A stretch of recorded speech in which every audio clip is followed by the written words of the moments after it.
Washington. I am a writer. I transitioned in the 1980s, and shortly thereafter I went into what we call deep stealth. And I'm still stealth, so I kind of wonder what I'm doing here. Apparently I'm wearing a wire. And being live streamed and videotaped, and I don't know what the hell I'm doing here. Yeah, so, went into deep stealth a little less than 2 decades ago, and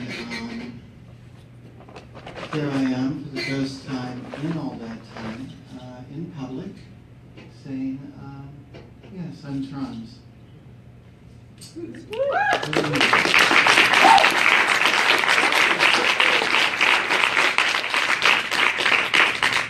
So, yeah. So, a little story. First time. This is my first time after transition. Admitting to that fact. I've been stealth so long that I'd rather forgotten that I wasn't cis. Yeah, so. 50 years ago, I was a little girl in Paris, France.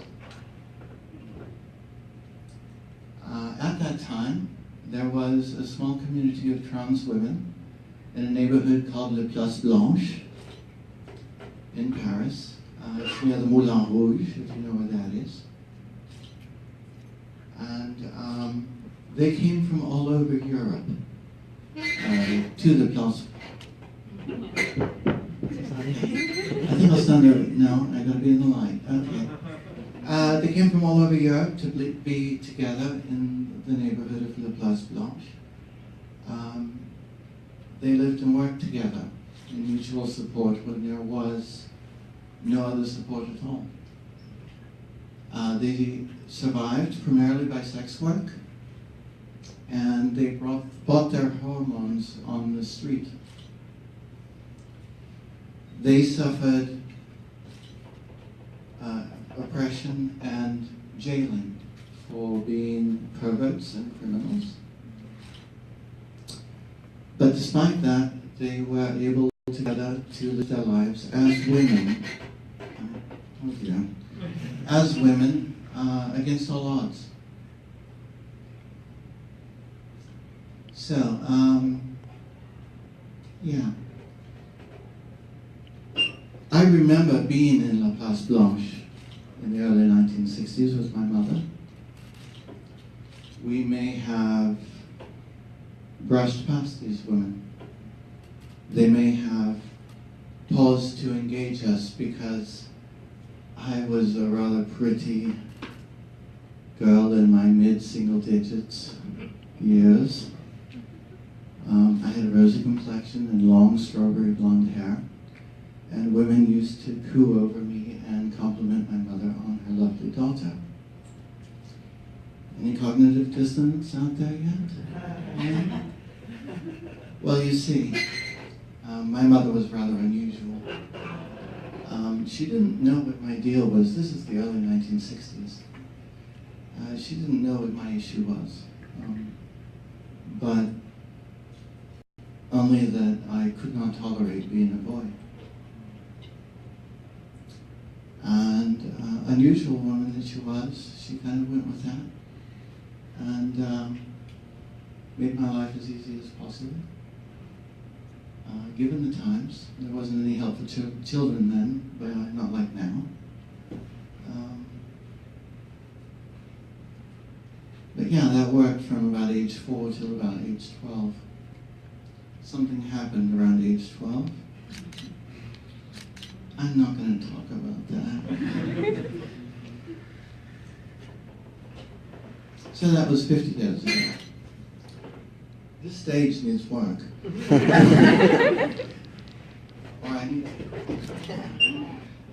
So that was 50 years ago. 30 years ago, I transitioned socially and medically. And things were better then than they were 50 years ago. but not like now.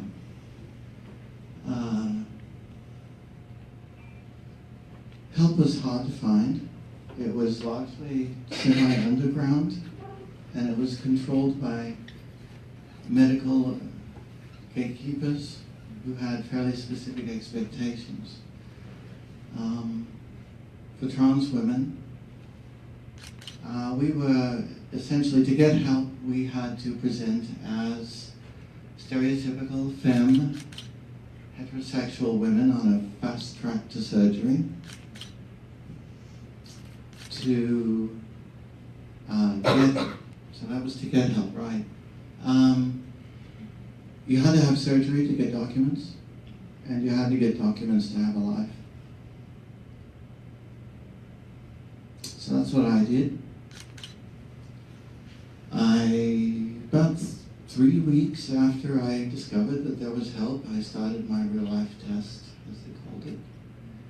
I went through a year of that, and as soon as I was permitted, I had the surgery, and shortly thereafter I went stealth with previous lives, and had to start over. And I did all that. And that's where I've been until today. So, how many minutes? All right then, so skipping ahead. Yeah, that was 50 years ago, then 30 years ago. So 2 months ago, still stealth. 2 months ago, okay, some stuff happened in my life. 2 months ago, I began to discover the trans community online. And 1 month ago, I participated in a trans pride event. This is the first time I had seen any other trans people that I knew of in 27 years. Actually, I saw about 1,000. Wow. Bear in mind that when I transitioned, in a city about the size of Seattle, over 1 million people, in that entire year I met about a dozen trans women and a single trans man. And then after my year, I never saw them again. Yeah, so about 1,000 of them. And it was just overwhelming.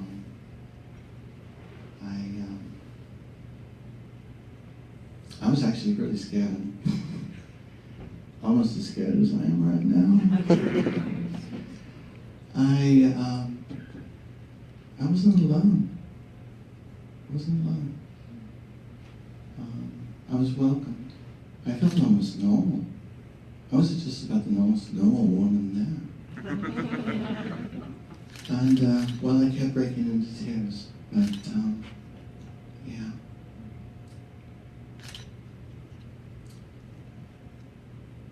So much has changed in the trans community in my single lifetime. I'm 59 years old, and in the last 50 years we have gone from that tiny group of abused women huddling together in 1960 to an international conference, all of you here, all of us here, in 2016. It is almost unfathomable for me. And, you know, children are transitioning now, really. Children are transitioning. You know, I was lucky. I was perhaps one of the first children who got to live in her proper gender for a little while. And this just, you have no idea what this means to me. You know, you say, what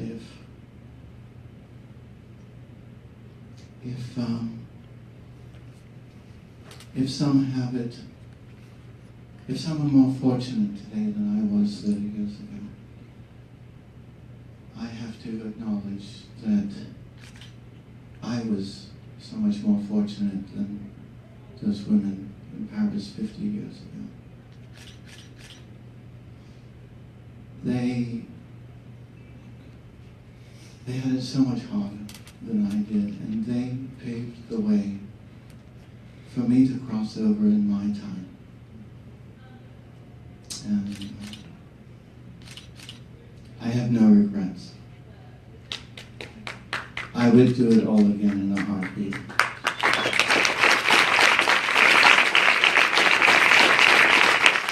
Thank you. I'm Allison Washington.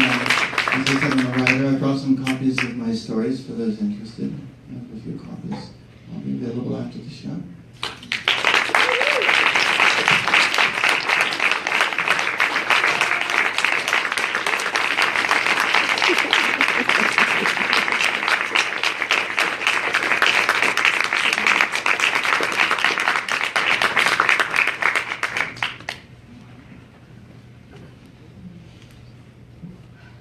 Okay.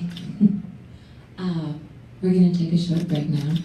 Again, if you are interested in telling a 3-minute story afterwards, I'll have some paper up here. You can put your name on it. I'll throw it in a hat, and we'll draw from it later. Okay? See you in about